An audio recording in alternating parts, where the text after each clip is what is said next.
Hai adik-adik, pada video kali ini kita akan membahas tips memilih komputer sesuai kebutuhan. Oke, untuk tips yang kedua adalah memori.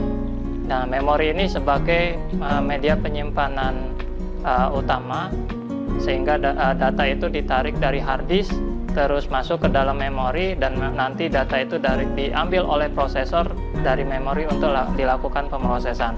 Dan memori di sini ada beberapa jenis ya. Ada yang tipe SODIMM, kemudian ada yang DDR. DDR sendiri ada beberapa versi ya, mulai dari DDR versi 1 sampai dengan saat ini DDR versi 6. Nah, yang perlu kalian perhatikan atau yang harus diamati adalah frekuensi dari memori ini. Semakin baik frekuensinya, maka pemrosesan data akan semakin cepat untuk dilakukan. Oke, itulah tips pemilihan memori. Semoga bermanfaat dan sampai jumpa di video berikutnya.